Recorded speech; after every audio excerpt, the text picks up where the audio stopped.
Okay, good morning, folks. Welcome, everybody who have joined us today. Thank you. We're just going to go ahead and give you guys about a minute or so to let in the rest of the folks. Go ahead and get started with our speaker, Beto Arellano, who's from RSM, who's joining us here today. Okay. All right. I'm just going to go ahead and get started. We're at about 32 participants. We'll go ahead and let them in as we go along. Yes, and as my colleague Eva just mentioned, good morning. Tell us who you are, your name, and what school you are logging in from. We had a really great combination of school and community college students. We're hoping the same for today. So go ahead and let us know who you are. And with that, I'm going to go ahead and get started. Hello, my name is Gabriel Chabran. I am the Priority Projects Manager with EXP. I'd like to welcome you to today's presentation as part of our virtual guest speaker series, co-hosted with the Proven Ready program. Before I introduce today's speaker, I want to briefly tell you a little bit about our organizations. EXP is a Southern California nonprofit known as the Opportunity Engine. Why is that? Through programs like this one, EXP prepares great students like you for a better life. Our programs help you gain experience, unlock doors, build confidence, and succeed in school, career, and life. Proven Ready helps build tomorrow's workforce today by giving high school students the opportunity to learn more about college and career opportunities in business, entrepreneurship, global trade, advanced transportation, and logistics, and the opportunities to earn industry certified credentials in those various sectors. Check out our websites at exp.org and provenready.org, or follow us on social media. Now let's go ahead and get started by giving a warm welcome to today's speaker, Beto Arellano of RSM US LLP. Thank you. I'm going to go ahead and give you a little bit of background on Beto so you can get a good sense of who he is and where he comes from. Beto Arellano grew up in Los Angeles, where he graduated from Southgate High School. Beto attended UC Davis, where he earned his Bachelor's of Science in Managerial Economics and double majored in Contemporary Leadership and Chicano Studies. Beto continued his education at UC Davis and obtained a Master's of Science in Accountancy. After graduation, he began his career at RSM in San Francisco before transferring to RSM Los Angeles office in mid-2019. He primarily serves clients in the financial service industry with an emphasis on private equity funds, venture capital, small business investment companies, and fund of funds with portfolios ranging from 50 million annually to over 20 billion annually. He has practiced public accounting for over 5 years. Beto works hand in hand with his clients to fully understand the areas of audit to ultimately understand and foster the growth of their business model. Beto oversees all areas of audit and ensures that audits are performed effectively in a timely manner when ensuring all requirements and are met and mitigating risk. Okay, so that's just a little bit about Beto. He will get more into it. Feel free to ask him questions too as well. Without further ado, Beto Arellano from RSM. Good morning, Beto. Good morning, everyone. Happy to be here. Glad you guys could join us. Like I said, thank you for joining us. Really excited to be here and really present what RSM and ultimately what public accounting is, and then potentially if it's potential career for you one day. Like Gabriel mentioned, I'm with RSM. Our logo is at the bottom right-hand corner. If you ever kind of see it around, that's us. And our motto is like really the power of being understood.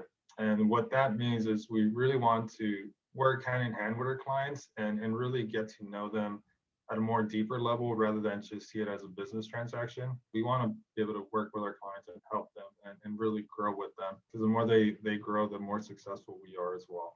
So like I mentioned today, we'll go over what public accounting is and why you should maybe consider it as a career. Hopefully I can kind of break some of the typical thoughts people have about public accounting or accountants. I know sometimes we get a negative connotation. So just a little bit more about myself. Like Hero mentioned, I'm an audit manager here at RSM. I've been here for a little bit over 5 years, started my career in the San Francisco office and now here in the LA office. I was born and raised here in LA. I'm a first generation college student, so my folks migrated out here, and with their support, I really was able to get to college and get to where I'm at right now. So I'm really thank you for all their support, and just probably a little bit slightly different introduction slide that you've seen. I just kind of want to highlight some of the stuff that I like to do on my free time outside of work. Like I mentioned, accountants sometimes get a bad rep. People think of us as those like just penny crunchers or like the people with the pocket squares and whatnot, which nothing wrong with that. It's just we do stuff outside of accounting, right? We're not just into our screens and Excel workbooks all the time. We do like to have some fun and just want to highlight some of the stuff that I like to do, just to hopefully give you some perspective into what an accountant also does. So just kind of give a quick overview about RSM. We're in over 87 cities in the US. So we do have wide reach in the country, and we have over 12,000 professionals nationwide. We do have a international presence as well. We're in over 116 countries, so we do have opportunities elsewhere as if that's something that's of interest. Something that's dear to my heart is culture diversity and inclusion initiatives. So what this is essentially our firm really taking a leap forward and really trying to get our business to really look what our communities look like, right? So we want to match because our market's changing all the time. We want to make sure that we bring that diversity and that thought process to our company. So a big part of that is our employee network groups, or what we call our ENGs. These I like to think of just as your school clubs. There's tons of clubs at school, and you kind of join the ones that really you find an affinity to.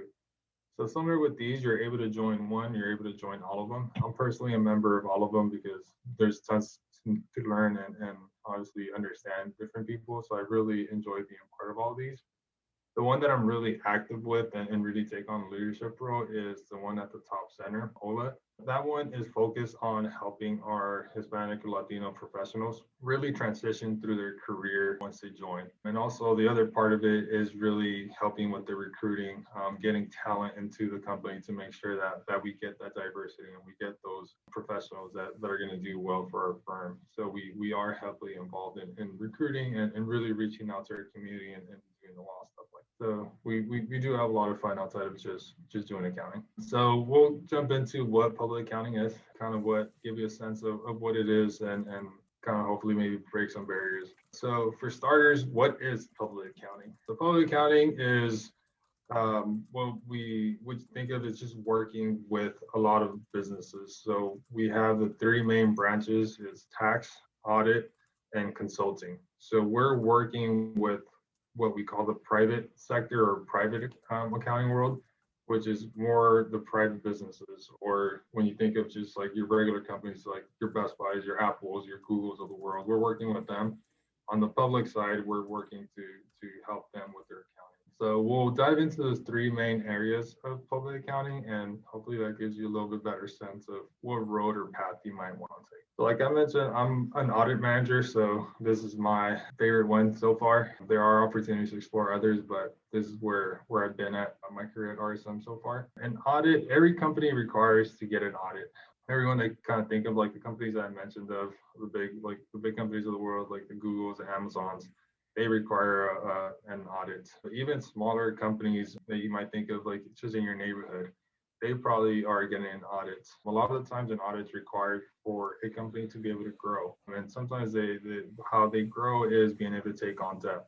So a lot of times they are going to a bank and asking for a loan. So for a bank to understand that the business is doing well, that they're a business that they could trust to give a loan, is by the company getting audited. So we come into the picture as a third party, being independent, really working with this business and trying to understand their business model. So what we want to know or understand is how much, let's say, cash do they have? How much money were they making in revenue? Like how many products did they sell? Do they have debt to other people's or other banks or other the government or kind of the companies? So we really want to understand their business model and what they're doing and make sure that they're reporting everything accordingly. So then we'll work with the client to make sure everything looks right so that they're able to go get this loan. They're able to like really get the funds to be able to grow their business, and we'll help them as they grow. Obviously with growth, there could be growing pains. So we'll advise our clients like, hey, you should account for this differently, or this is what we've seen in other companies that's worked for them that could work for you. So we don't only like to get there and I think people think of auditors like we go there and we just tell people what they're doing wrong. And it's a lot more than that. Obviously, there is times if they are doing something wrong, we need to advise them like, hey, we noticed this is wrong. Maybe you should do it this way, or you should take this approach. But what we're really trying to do is really understand their business and how to help them improve their current business and get them to grow. Because like I said, if they grow, we grow with them as well. So it's a win-win for everyone.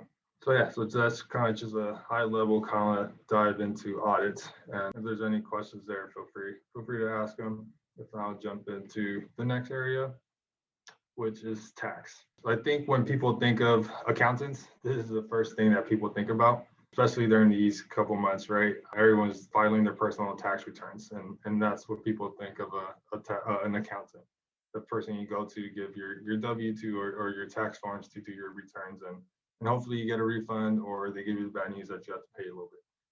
Well, it's a lot more complex than that. Every business needs to do a tax return as well. So there's different type of businesses. There's corporations, there's small businesses, the individuals, and there's different type of tax implications that they may be dealing with, right? So you could imagine that if an individual's or a person's, like let's say your parents' tax returns is pretty complicated, imagine a huge corporation like Apple. They have tons of different things they have to think about. So that's where we come in and really help them understand what the tax law is, what forms they need, what buckets to fill out, and really go through that process with them.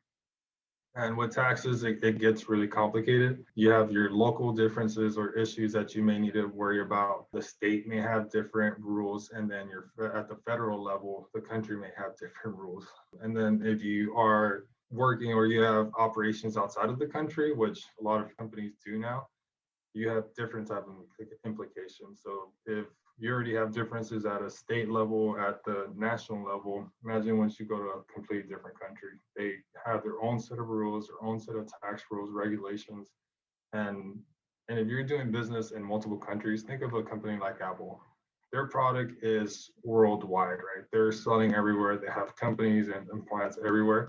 So they have to worry about every single country's jurisdictions and what those taxes look like.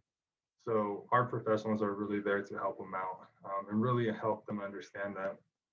And in the tax world, laws are always changing. This is probably the area of the three where things are just constantly moving, constantly changing. A new administration, new laws, and just things really keep you on your toes. So our tax professionals really have to become experts and stay really well trained and versed in the tax world to be able to assist these companies. Because ultimately, at the end of the day, they're really trying to help the company pay their fair share of taxes. They don't want them to overpay and they don't want them to underpay. You want to make sure that they're doing the right amount and they're doing right by the IRS so they don't get in trouble later on. That's kind of like a high level as well on tax. Students, if you have any questions, feel free to drop them in the chat, especially anything that comes to mind with regards to what Beto is saying. If if you need to know, like, what is an audit, or, can you tell me more about what wealth management means and that kind of thing, feel free to just go ahead and drop those in the chat, and we'll be happy to read those out to them. We also will have a Q&A portion afterwards too as well. But go ahead, Beto, keep going. Perfect. All right, so we'll go over the last area, and I'll kind of give you a glimpse into the life of each of these areas after I kind of cover them. But for consulting, this is a very, very wide breadth kind of area. There's so many specialties that you can go into. So tax and audit, they're more you major in accounting and you kind of take that route. With consulting, you could be majoring in economics, you could get a business degree. There's people with marketing backgrounds, there's people with computer science majors or computer engineering. So you get tons of different folks that go into this area. So you have people that are working with businesses to really ultimately help solve a problem. So let's say when Amazon was growing, right? They're known as a company that is amazing with logistics and their shipping. It's just amazing. So they got some help in trying to figure out how do we make this better? How do we streamline it? And now other companies are seeing them like, how do we become quicker, faster, so we get our products quicker to our customers? So our consultants will go in and look at how a company is currently operating and be like, we see this, there's a bottleneck here. think we consolidate this or change certain business processes in order to help their business become just more streamlined, faster, more efficient, to get their job done better. There's folks in consulting that help with fraud. So if someone in the company was stealing money, they go and find how were they doing it, who's the person that's doing it, how much money was stolen, and really dive into it. And they help the company create control so that doesn't happen again. There's mergers and acquisitions, another big one. It's so when a company either buys another company or two companies become one, there's a lot of implications that comes with that, right? So how much do you pay for that other company? Who's kind of getting their fair share? What are the regulations you have to follow? What's the paperwork? You can imagine there's tons of paperwork you have to fill and kind of how to go about that process. So we really guide them through all that. And wealth management, like you touched earlier, really helping our clients really understand and really grow with their wealth and really help them manage their portfolios. Just kind of working with them like, hey, when you're thinking about for your future, like consider doing these type of investments or towards your retirement, or this is what you currently have, this is what you might consider investing in. So really help individuals really set their financial planning. So I'll dive into the life of each area a little bit more. In the audit world, very familiar with that. Obviously, since I'm in audit, you tend to travel a decent amount. So you're at your client's site pretty often. The client could be in the LA area, they could be in the San Diego area, they could be in a different state. So you get the opportunity to travel to different locations. You obviously put you in a hotel and you're there for the length of the job, right? So if you're there for a week, you're exploring that city for a week after you're done with work. So it's kind of like what I like to think about a mini vacation. A lot of our auditors have gone to different countries. They've gone to like Spain, they've gone to like the UK, they've gone to Japan, to China, to Mexico. So you go to a lot of different areas. The tax side, it tends to be a little bit more closer to home. If you want to be able to come to the office, kind of have a little bit more of a routine, be able to come in, have your cup of coffee, and really work with your team at the office. Tax tends to do that a little bit more. Not to say that they don't go to client sites and they don't travel, because they do as well, but it is a lot more infrequent. So you do kind of have that routine at the office, and some people really appreciate that. And consultants are probably the ones that travel the most. I feel like consultants are always on the plane. They always have frequent flyer miles. They get essentially the top tier airlines because they're always going everywhere. So they're really working with their clients at the client side to understand what their needs are, having meetings with them, and really getting intimate with the business as if they're almost a member of the business to be able to assist them and really give that advice and solve whatever issue they may have. At all of these, you're dealing with the folks at the top level. You're talking to the CEO, Chief Executive Officer, the Chief Financial Officer, the Chief Operating Officer. So you're talking to the folks that are making the decisions for the business right when you start right after college. So I know that's a little bit intimidating, but at the same time, it's pretty cool because there's not a lot of jobs that give you the opportunity to really talk to the person that's running the company. So it's just kind of something unique to the field. All right. Beto, we had a question about from Eva about traveling. Sounds like a huge perk. What other benefits come with your career? One of the big one I think that everyone's always excited about is food. There's always food around for us, snacks. You always get tons of food everywhere. As like I mentioned, as part of our CER culture, diversity, and inclusion initiatives, our employee network groups have tons of events. So year round, we're having events where you're able to network with other people that you don't usually see in the office. So you get to connect with a lot of folks and just have learn about different either cultures or different traditions and have different type of foods and just really connect with folks throughout the company, which makes your experience at the company that much more personable rather than just showing up, doing an 8 to 5 and then going home. So that's really great. Travel's amazing. We do get a lot of kind of like fringe benefits. So like we get travel perks. So we get our parking expense here. So if you're ever in that, like if you work here and you need to come downtown on your own time, you have a parking space. So there's a lot of stuff like that right now during busy. We call busy season. It's the busiest time of the year for us. In the evenings, they always bring us dinner. If you're working late right now, since we're home, we're able to order dinner to our house. So go on DoorDash and just order something to eat. So that's pretty cool. So there's a lot of great perks that you can take advantage of. Alacron wants to know during the pandemic right now, how are you guys talking with them right now? I'm assuming them being your clients. How are you guys conducting your meetings? Yeah, so we use what we call WebEx, which is very similar to Zoom. We'll jump on meetings and we'll talk to them. And it's been really interesting experience transitioning to it because it's pretty personal, right? We're in people's homes now. Not everyone's at the office, so when you jump on Zoom, you're inside their house, which has honestly made it a lot more personal with our clients. You see people's kids, you see people's dogs walking around, so it kind of breaks that seriousness sometimes of the meetings and just like, oh yeah, we're all human here and we could just have some fun. So I think a lot of our client relationships have actually grown and become more personal because of it. But yeah, similar to this, we jump on Zooms, we share what we're kind of looking at and just talk through things as if we were in person, as if we were there in their offices. Great, great. Another question is, how many years did you study in college? I took the long route. So I did a lot of community college courses through like junior high, high school, and even afterwards. So I did a lot of courses at ELAC just on my own time, trying to figure out a couple of things. And then I went to Davis. I was a super senior. I really enjoyed college. So I did 5 years for undergrad. That's when I got my major in managerial economics. Ventured onto the world. Wasn't really liking what I was doing and went back for my master's. The lovely part about the program that I did, it was only 1 year long, 6 years in total of college, I guess, or university. Seems like a lot, but it was definitely very memorable and made some amazing relationships. Great, great. And I see Polly has a question. I'm gonna let you get to this next slide though, because I feel like it kind of goes into it a little bit. But go ahead and take us away on this next portion, and then I'll get to Polly's question in a second. So we'll kind of dive into why public accounting. We like to think of it as kind of like a golden ticket. It's an exceptional career where there's tons of growth and there's always a high demand.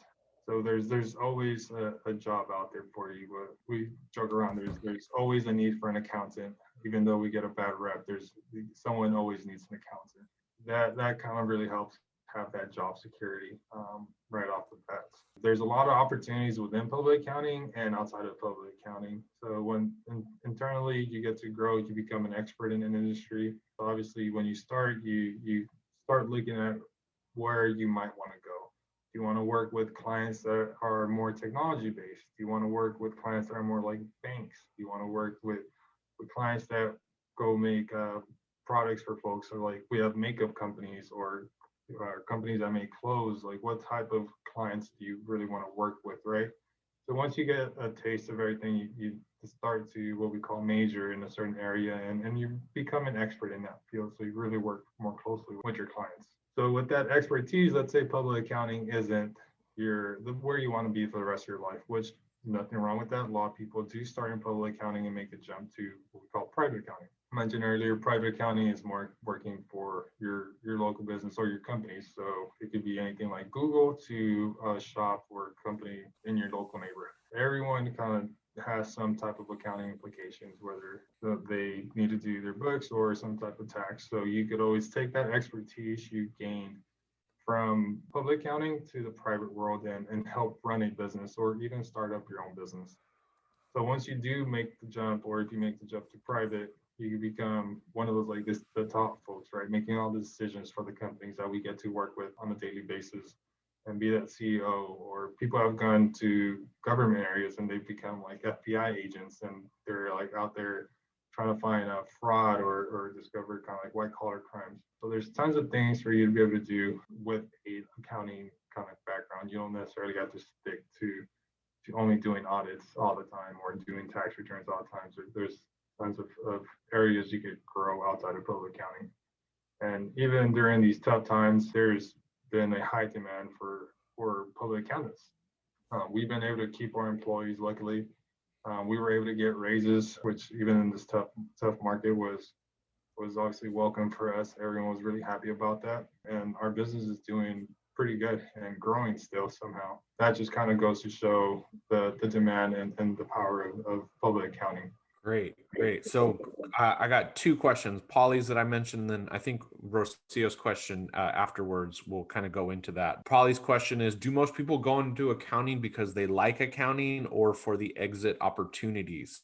What are some of the exit opportunities from accounting? You touched on that a little bit, but maybe to kind of circle back to that first part of that question. Yeah, my personal experience, I'll start from there, then I'll kind of make it a little bit more broad. I never thought I would have gone to public account or accounting in general. I took two courses in undergrad that were very general and broad, kind of like intro. And to be honest, I hated it. So I was like, I'd never understood it. Didn't make sense to me. I thought it was a completely foreign language that I was never going to understand and brushed it off. Kind of as time went by, I really got a better understanding. I had friends that were doing accounting and noticed it was a different area. It was just a lot more different than what I expected. So I looked into it. I retook the courses. They made a lot more sense to me once I kind of took that mentality switch, and I really started enjoying that. And I think the part that we don't do the best job at is really helping others understand what the job looks like on a day to day. Like I mentioned, you're working with folks a lot. You're working in teams, and that has been honestly the best experience so far because I'm not just doing things on my own. I'm working with my people. We're training. I'm getting constant training. I'm having to train, and we're working with our clients constantly. So there's a lot of teamwork that goes involved, and that really makes a huge difference when you're working through your day to day. You're all trying to face together, so it's pretty interesting. But from a lot of our students, there you get a variety of different reasons. Some folks understand, like, have a better understanding of what it is because maybe their parents or friends might have started doing it, so they want to go into that public accounting world. And some others do see just the job security and they're like, let's do this. So once you start, you kind of get that sense of what public accounting really is, right? And if you choose to stay, there's, like I mentioned, there's tons of growth and there's a lot of opportunities to keep growing. But if you do want to exit, there's tons of areas you could always exit. But like I mentioned, the job security is great. Beautiful. Thank you. And Rocio's question with regards to the pandemic. During the pandemic, are audits conducted with difficulty as we're all now remote and electronic? There has been some areas where we do have to adapt. A lot of our work is done on our computers electronically. A lot of the support we're getting is electronically. So for the most part, it has been fairly simple in that sense. We were already kind of set up to work remotely because we were working at our client's site, right? So we were in their offices. So we need to be able to access our servers remotely or not just only be in the office. So we were pretty set up for that. Where we did struggle a little bit is sometimes there is certain support or certain information that is easier to get in person. Certain procedures, like we do inventory observations. So if a company owns, let's say one that I've done is I've gone to pretty much someone that sells coffee beans.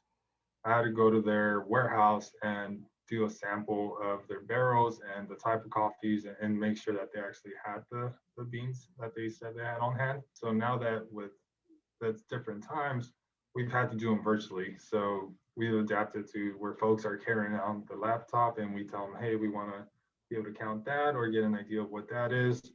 To people being on FaceTime and giving us a tour around their warehouse. So it's made things a little bit different. We've been adapting. We've done a pretty good job, I think, at it. But luckily, we're pretty set up to work remotely. Great. Yeah. And so another question that Amy had is even before the pandemic, was a lot of business conducted online? Yeah, so a lot of it was in my personal industry. We tend to do most of the work in our office. We go and meet with our clients when we need to, because the type of clients I serve, at least, they have smaller offices. So, and it's only a handful of people running the operations. So a lot of times we're just doing the work out of our office, so we're not a burden to them.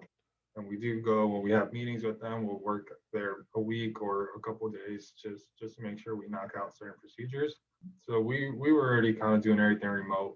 Other teams tend to be at the client side the whole audit. For them, like I said, they're already kind of set up to work remote because we don't have to be plugged in at the office. We just kind of take our laptops anywhere you go, anywhere in the country, anywhere in the world actually. Just as long as you have an internet connection, you're able to log on and really do your work. So it's been pretty helpful to be able to do that during these times. Very cool. Okay, the questions are pouring in, but I want to let you go ahead and wrap up. We've got about 9 minutes left before we need to sign off. So go ahead and finish up the rest of your slides, and then we'll go ahead and move on to the next questions as they come in. But keep them coming, folks, in the chat, please. All right, and we just have one more slide, so we'll jump into Q&A right after that. Or actually, sorry, two more slides. So just opportunities for growth within the company. So there's always a lot of continuous education going on. So you're always learning. Every year, you're always kind of doing something different, new responsibilities, new type of clients. We get new clients. So it's always constantly changing. You're not just always doing the same thing every single day, every single year. So you're always experiencing new things, which I think, at least for me, I really enjoy that. I don't get bored of my job because I'm always doing something different. Obviously, it does have some of its challenges because you're constantly having to learn something new and adapt. But I'd rather do that than go stale and not learn anything. And then I'm doing a monotonous job 24/7, right? So you do have a lot of that growth. There's diversity in our clients and industries. Like I mentioned earlier, you're able to work with different type of clients that are similar to Apple, clients that are like a restaurant, clients that are hotels, clients that are banks, you name it. We have clients of that industry and we work with them. So you're able to kind of pick and choose where you want to work with or what type of clients you want to work with once you start. And you get exposed to leadership within the firm and our clients. So once you start, you're able to talk to the partners, and we'll go over what that means in a little bit. And you're able to work with the people that run the operations at the client, which is great. And the variety and concentration. So it kind of goes hand in hand earlier. You're able to deal with a lot of different industries, clients, and experiences. So in public accounting, the growth kind of like levels are pretty set in stone. So you know what you're getting into, you know what you're aiming for. And it's not like a vague world of how do I keep on moving that. Right out of college, you start as an associate. You're there for 2 to 3 years. Then you go to senior associate for another 2 to 3 years. And then you make supervisor, manager. And once you hit manager, it starts really becoming performance based, how you're working with clients, how you're training your people, what you're really doing to help the firm grow. Because at that point, we're hoping that you're going to become a partner. And our partners are actually owners of the company. So it's not like you're just an employee, you're just doing kind of like the work. You actually own a piece of the company. So you are really intimate and you really want the company to grow. So once you kind of pass that manager level, you're hoping to become an owner of the company. With that, one thing I do like to mention, like mentioned earlier, there's great job security, but the pay is also great. Like I said, during these times, we've been able to get bonuses, so it and raises. So once you start as an associate, right now in this market, at this current time, I think on average it's about 65,000 to start, which I know isn't all the money in the world, but to start right out of college at 65K is actually pretty good. And then from there, as you keep on moving up every year, the raises are above average raises. So you're getting really healthy raises. And the more you move up, your paychecks become a lot more and more healthier. So I'm sure the partners really do enjoy their paychecks. So another kind of plus that I'd like to plug in. Joining public accounting, what do you need to do, or what do you kind of need to be able to join public accounting, right? So a few things that we look into more that you should consider is if you have should be joining public accounting is are some of these skills. Do you have problem solving skills? Do you enjoy just getting the puzzle and solving it, right? Technology is always adapting. Do you enjoy being able to have the new technology and really work with it? We're always working on our computers as well. So we are always seeing new technologies with our clients and ourselves just adapt to it.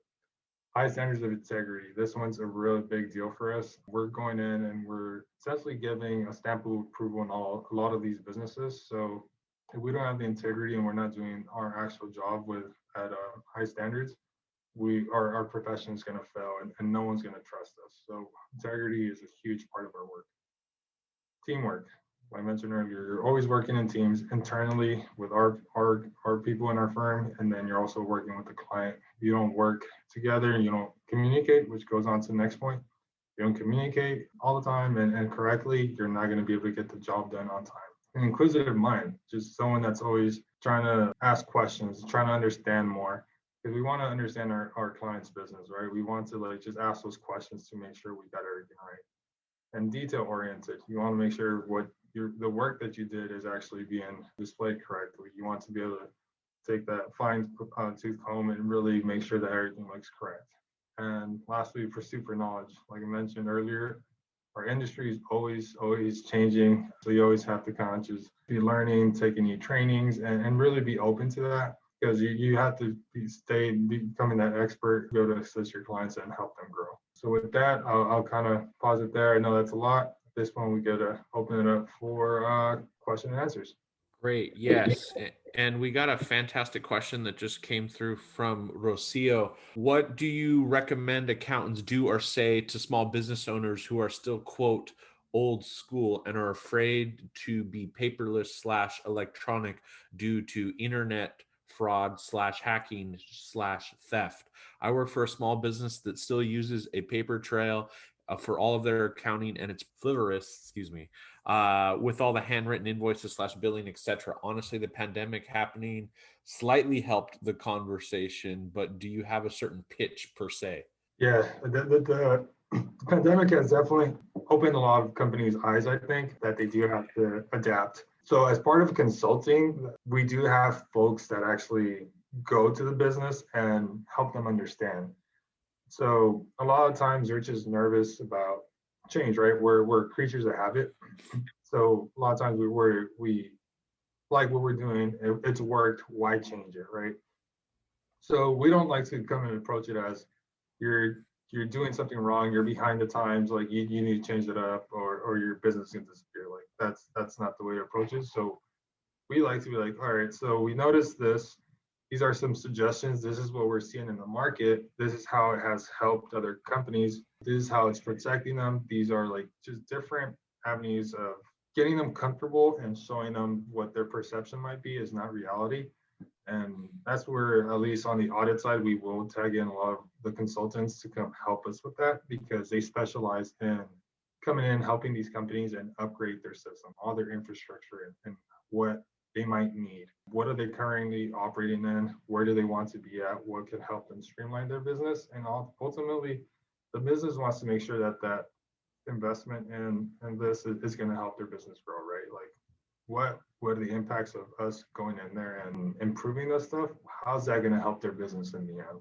Are they going to be selling more products quicker? Are they going to be able to reach out to more folks quicker? Because if not, they're just going to have the expense of IT and be at the same level, and they're not going to care for it. So we really have to give them a value add of why they should do this.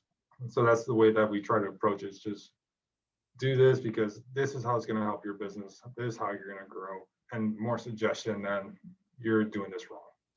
Great.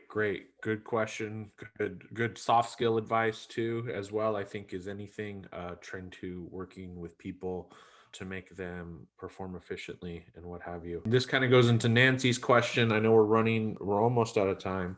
What skills and personality traits do you think are necessary for accounting? I think we get a wide variety of personalities, which is, I think, what makes our job great. We have another motto of be you at RSM. So we want you to bring your personality to the firm. We want the diversity here. We want the different thoughts. So we want everyone to be able to join in. And when I did my program, there was folks like I mentioned with degrees in communications, marketing, advertising, psychology. There's people in math. There was an engineering, economics. So there's a wide breadth of experiences, and that really helps us be able to connect and give that advice to our clients. What we do want, obviously, in common with everyone, is to be able to communicate properly. So you definitely want to be able to work on your communication skills, right? When you're working with your team, you want to be able to let your team know updates, let them know where things are at, and not just go kind of like radio silent. And you're also presenting and you're talking to folks at the C-suite, right? The people that are running the company. So you do have to be able to communicate a certain way, both written and verbal, just to be professional, right? So those are kind of big major areas. And the people that really do well in public accounting or in accounting in general are the people that are hungry, right? They're and not food-wise hungry, but knowledge and opportunities for growth in their career. They come in, they want to learn everything. They want to be like a sponge and just absorb everything they can. And the quicker you're able to absorb everything, the quicker you're able to move up, and the quicker your paycheck grows at the same time. Great. Thank you. We've got a few more questions. I know we're already over on time, but I know we've got some community college students in there. Beto, I want to be respectful of your time. Do you have time for a few more questions? Yeah, I could do a couple more minutes. Okay. Okay. Somebody wants to know, what are the stressful aspects of your job? So right now, I don't know if I mentioned this earlier, but right now is busy season.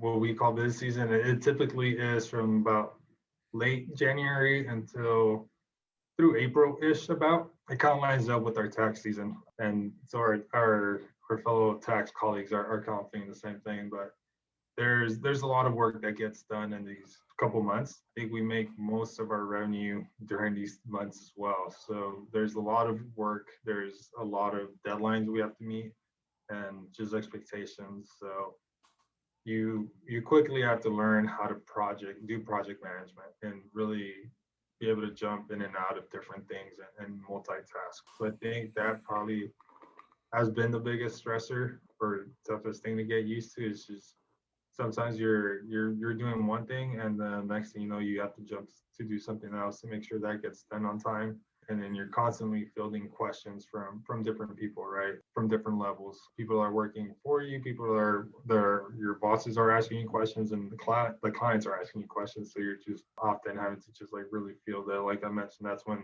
the communication skills really come into play. So I think during this time is probably the biggest stressful times of the year.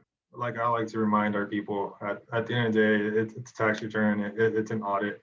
No one's life is in danger, so your job should not be that stressful at the end of the day, right? We want to make sure that we meet our clients' expectations. We want to make sure that we meet the deadlines, but at the end of the day, no one's life's in danger. So we want to make sure that everyone doesn't stress as much, because obviously I think as we're learning during these times, we want to make sure everyone's mental state stays really healthy. Excellent advice, I think, just for any professional career, especially these days in the pandemic when it feels like we're all working that much harder in that respect. So I'm going to go ahead and end it there because we're at 10:40, and I know we have some really great questions. Somebody wants to know what your puppy's name is. We'll go ahead and share out Beto's email address following the event today, and just if you need to reach out to him. I know Beto's on LinkedIn also. I'm sure that if folks want to add you on there, that's another great resource as far as that goes. But I just want to say thank you to everybody who came out today. Thank you for the great questions and for engaging, participating in today's EXP/Proven Ready guest speaker series. We'll be having some more coming down the pipeline soon, and we'll be sure to share that out with everybody. So thank you so much once again. Beto, any final words? Hopefully that was helpful. Hopefully you guys got a glimpse of public accounting and here's on some of the views of accountants. But yeah, happy to connect. Let me know if you guys have any questions, and glad you guys were able to make it, and hopefully you guys found something interesting.